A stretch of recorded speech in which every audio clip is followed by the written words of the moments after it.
السلام علیکم ایھا النبی ورحمۃ اللہ وبرکاتہ۔ دوستو، آج کی یہ میری ویڈیو بہت اہم ہے اور اپنے عقیدہ اسلام کے حوالے سے یہ جس جگہ پہ میں کھڑا ہوں وہ بھی بہت اہم ہے۔ میں اس وقت مکہ شریف میں خانہ کعبہ میں کھڑا ہوں، تو میں نے سوچا کہ کیوں نہ کوئی ایک ایسا آج اس جگہ سے پیغام دیا جائے جو کہ میرے لیے آخرت میں بھی باعث رحمت بنے، باعث نجات بنے اور آپ دیکھنے والوں کے لیے بھی۔ تو میں تمام دوستوں سے گزارش کرتا ہوں کہ یہ جو میری ویڈیو ہے آج کی، آپ لوگ ضرور دیکھیں۔ تو آج میں جو ویڈیو بنا رہا ہوں اس میں خلفائے راشدین کے حوالے سے جناب آپ لوگوں کو آگاہ کرنے لگا ہوں، کیونکہ خلفائے راشدین کے حوالے سے بہت سارے کیا سرائیاں ہوتی ہیں، تو اس حوالے سے میں قرآن پاک میں سے آپ کو بتاؤں گا کہ ان کا خلیفہ حق ہونے کے بارے میں اور ان کی آپس میں محبت کتنی تھی۔ تو اس حوالے سے آئے دیکھتے ہیں۔ سب سے پہلے میں آپ کو یہ بتانا چاہتا ہوں کہ یہ میرے ہاتھ میں قرآن پاک ہے۔ قرآن پاک میں یہ اوپر جناب یہ اس دیکھیں اس طرف، یہ سورۃ توبہ پارہ نمبر 11 آیت نمبر 100 ہے۔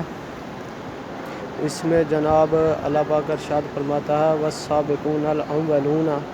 مِنَ الْمُهَاجِرِينَ وَالْأَنصَارِ الَّذِينَ اتَّبَعُوهُم بِإِحْسَانٍ رَضِيَ اللَّهُ عَنْهُمْ وَرَضُوا عَنْهُ وَأَعَدَّ لَهُمْ جَنَّاتٍ تَجْرِی تَحْتَهَا الْأَنْہَارُ خَالِدِینَ فِیہَا أَبَدًا ذَلِکَ الْفَوْزُ الْعَظِیمُ۔ تو اس حوالے سے جناب اللہ پاک قرآن پاک میں ارشاد فرما رہا ہے کہ جنہوں نے پہلے ہجرت کی، جنہوں نے بعد میں ہجرت کی، اور اللہ پاک اور جو جناب مسلمان انصار ان کے ساتھ سچے دل سے ہو گئے، اللہ ان سے راضی ہو گیا ہے اور وہ اللہ سے راضی ہے، اور اللہ نے ان کے لیے جنت میں باغات تیار کر کے رکھے ہیں جن میں وہ ہمیشہ ہمیشہ رہیں گے۔ یہ بہت بڑی کامیابی ہے۔ تو میں یہ بتانا چاہتا ہوں کہ خلفائے راشدین جو کہ جن کے بارے میں اللہ پاک فرما رہا ہے کہ جن لوگوں نے پہلے ہجرت کی، جن نے بعد میں ہجرت کی، تو اس حوالے سے ہمیں دیکھنا ہوگا کہ صحابہ اکرام حضرت ابوبکر صدیق، حضرت عمر فاروق رضی اللہ تعالیٰ عنہ، حضرت عثمان غنی رضی اللہ تعالیٰ عنہ اور حضرت علی رضی اللہ تعالیٰ عنہ کیا یہ مہاجر تھے یا نہیں؟ تو یہ میرے پیچھے جو آپ بلڈنگیں دیکھ رہے ہیں، سب سے پہلے تو میں آپ کو بتاؤں کہ ان بلڈنگوں کے جناب میرے ہاتھ کے دائیں طرف جبل عمر ہے، یعنی حضرت عمر رضی اللہ تعالیٰ عنہ کا ایریا، اور یہ جو بلڈنگیں دیکھ رہے ہیں میرے پیچھے، ان بلڈنگوں کے پیچھے حضرت علی رضی اللہ تعالیٰ عنہ کی رہائشیں تھیں اور حضرت ابوبکر صدیق اور حضرت عثمان غنی رضی اللہ تعالیٰ عنہ کی۔ تو سب سے پہلے تو ہمیں یہ پتہ ہونا چاہیے کہ جو یہ ہمارے خلفائے راشدین ہیں یہ مہاجر تھے، یہ مکہ سے ہجرت کر کے مدینہ شریف گئے تھے۔ تو اس حوالے سے ایک بات تو کلیئر ہوگی کہ اللہ پاک فرما رہا ہے کہ جنہوں نے پہلے ہجرت کی اور جنہوں نے بعد میں ہجرت کی، اللہ ان سے راضی ہے اور اللہ نے ان کے لیے جنت میں باغات تیار کر کے رکھی ہیں اور وہ ہمیشہ ہمیشہ ان میں رہیں گے۔ تو دوسری بات یہ کہ ان لوگوں کا آپس میں بہت پیار محبت تھی، اور آپ کو معلوم ہوگا کہ جب حضرت ابوبکر صدیق رضی اللہ تعالیٰ عنہ پہلے خلیفہ بنے تو جو بعد میں 3 خلیفہ بنے تھے، انہوں نے باری باری جناب سب نے حضرت ابوبکر صدیق کی بیعت بھی کی، حضرت عمر فاروق رضی اللہ تعالیٰ عنہ نے، حضرت عثمان غنی رضی اللہ تعالیٰ عنہ نے، حضرت علی رضی اللہ تعالیٰ عنہ نے حضرت ابوبکر صدیق کی بیعت بھی کی اور ان کے پیچھے نمازیں بھی پڑھتے رہے۔ اسی طرح جب حضرت عمر رضی اللہ تعالیٰ عنہ خلیفہ بنے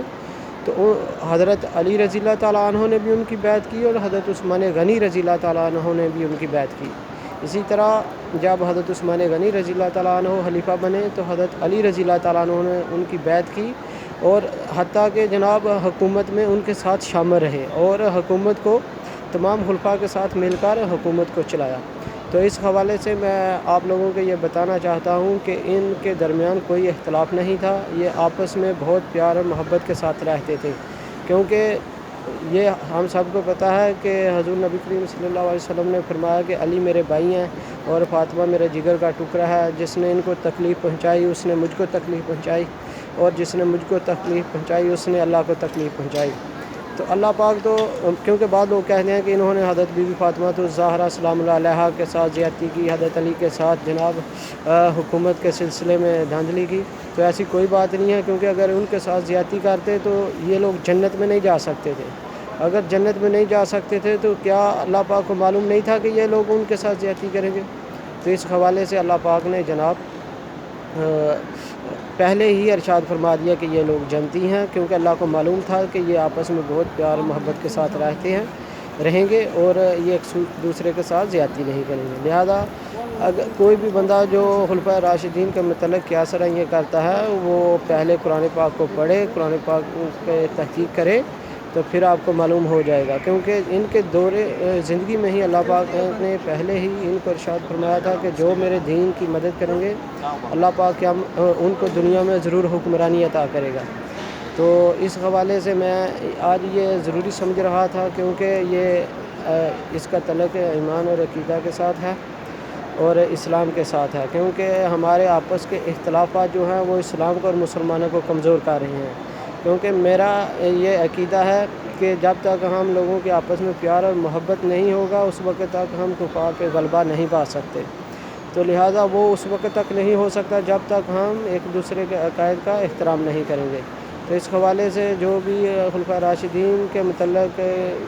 قیاس رائیاں کرتے ہیں، ان کو سب سے پہلے قرآن پاک کو پڑھنا چاہیے، اس کے اوپر تحقیق کرنی چاہیے اور پھر کوئی بات کرنی چاہیے۔ تو اگر کوئی بندہ ان کے خلاف بات کرتا ہے تو وہ قرآن پاک کے خلاف بات کرتا ہے، اور آپ کو معلوم ہے کہ اللہ پاک نے قرآن پاک میں ارشاد فرمایا ہے کہ قرآن پاک میں سورۃ بقرہ آیت نمبر 1 یعنی الف لام میم ذالک الکتاب لا ریب فیہ، یعنی اس کتاب میں کسی شک شبے کی گنجائش نہیں۔ تو اگر ہم قرآن پاک پہ شک شبہ کریں گے تو اسلام سے اور ایمان سے خارج ہو جائیں گے۔ لہٰذا ہم سب کو خلفائے راشدین سے محبت کرنی چاہیے اور کسی قسم کا ایسی انتشار کی بات نہیں کرنی چاہیے جس سے امت کمزور ہو۔ تو میں امید کرتا ہوں کہ آپ لوگ ضرور سمجھ گئے ہوں گے جو میں آج کا پیغام دینا چاہتا تھا، اور میرا پیغام آپ تک پہنچ بھی چکا ہے، اور میری آپ سے درخواست ہے اس ویڈیو کو زیادہ سے زیادہ شیئر کریں اور لوگوں تک پہنچائیں تاکہ وہ قرآن پاک کو سمجھیں۔ کیونکہ جو میں نے آپ کو بتایا کہ یہ خلفائے راشدین مہاجر تھے، مکہ سے ہجرت کر کے گئے ہیں، اور اللہ پاک نے سورۃ توبہ پارہ نمبر 11 آیت نمبر 100 میں واضح ارشاد فرما دیا ہے کہ مہاجر اور انصاروں جو لوگ سچے دل سے ان کے ساتھ شامل ہوں گے، اللہ پاک ان کے ساتھ راضی ہو گیا ہے اور ان کو جنت میں باغات تیار کر کے دیے ہیں جن کے نیچے نہریں بہہ رہی ہیں، اور ہمیشہ ہمیشہ وہیں رہیں گے۔ تو جو جہاں تک میرے نبی پاک صلی اللہ علیہ وسلم کے گھرانے کا تعلق ہے، تو یاد رکھیں جو بھی کوئی بھی ہو، چاہے جو اہل بیت اور بی بی فاطمہ الزہرا سلام اللہ علیہا، حضرت علی رضی اللہ تعالیٰ عنہ، حضرت امام حسن، حضرت امام حسین رضی اللہ تعالیٰ عنہ کے ساتھ زیادتی کرے، وہ جنت میں نہیں جا سکتا۔ تو کیا میرے رب کو یہ معلوم نہیں تھا کہ یہ لوگ بعد میں ایسا کریں گے؟ کیونکہ میرے رب سے بڑھ کر کسی کو بھی علم نہیں ہو سکتا، کیونکہ اسی نے سب کو پیدا کیا۔ لہٰذا یہ باتیں ثابت کرتی ہیں کہ قرآن پاک کی یہ آیتیں ثابت کرتی ہیں کہ خلفائے راشدین نے اہل بیت، بی بی فاطمہ الزہرا سلام اللہ علیہا اور حضرت علی رضی اللہ تعالیٰ عنہ کے ساتھ کسی قسم کی کوئی زیادتی نہیں کی، دھاندلی نہیں کی۔ اگر کچھ کرتے تو پھر حضرت علی ان کی بیعت نہ کرتے، ان کے پیچھے نماز نہ پڑھتے، کیونکہ جس امام کے اوپر آپ کو اعتماد نہ ہو، جس کے اوپر آپ کو شک ہو، اس کے پیچھے آپ کی نماز نہیں ہو سکتی۔ تو یہ میں آپ لوگوں کو بڑے دعوے کے ساتھ کہہ رہا ہوں، وقوع اس کے ساتھ کہہ رہا ہوں کہ حضرت علی رضی اللہ تعالیٰ عنہ نے ان خلفائے راشدین کی بیعت بھی کی اور ان کے پیچھے نمازیں بھی پڑھی، ٹھیک ہے۔ تو لہٰذا ہمیں ایسا پیغام دنیا کو دینا چاہیے جس سے اسلام میں انتشار نہ پھیلے۔ اور ایک بات، یہ میرا عقیدہ ہے، یہ اسلام کا عقیدہ ہے۔ کوئی بھی بندہ میری ویڈیو کے اوپر کمنٹس کرنے کے پہلے تحقیق کرے، قرآن پاک کو پڑھے، کیونکہ میں نے آیت نمبر، پارہ نمبر، سورت نمبر سب کچھ بتا دیا ہے۔ تحقیق کرے اور جب کمنٹس کرے تو اخلاق کے دائرے میں رہتے ہوئے تہذیب و تمدن کے ساتھ کمنٹس کرے، کیونکہ یہ ہمارے عقیدے کا جناب عقیدہ ہے اور اسلام کا عقیدہ ہے۔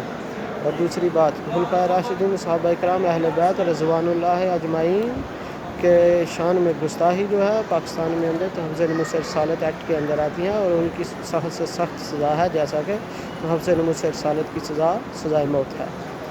تو تحفظ نموذج رسالت کی گستاخی جو بھی بندہ کرتا ہے اس کی سزائے موت ہے۔ تو لہذا تمام دوستوں کو پاکستان میں امن کو قائم رکھنے کے لیے انتشاری باتوں سے پرہیز کرنا چاہیے اور سب سے پہلے قرآن پاک کو مد نظر رکھنا چاہیے۔ اور ایک میں بات بتا دوں آپ کو، سب سے پہلے ہمارے لیے قرآن پاک ہے، کیونکہ قرآن پاک میں کسی شک شبے کی گنجائش نہیں اور کوئی تخریفات نہیں ہوئی۔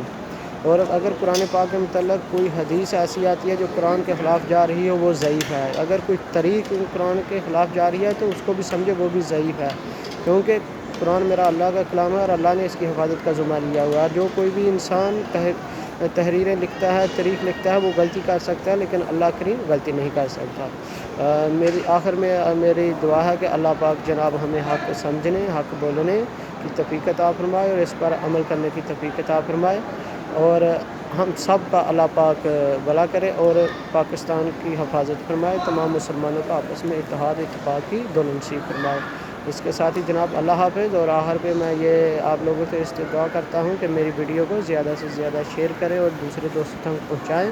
تاکہ تمام دوست خلفائے راشدین، اہل بیت، صحابہ کرام اور نبی پاک صلی اللہ علیہ وسلم اور اولیاء کرام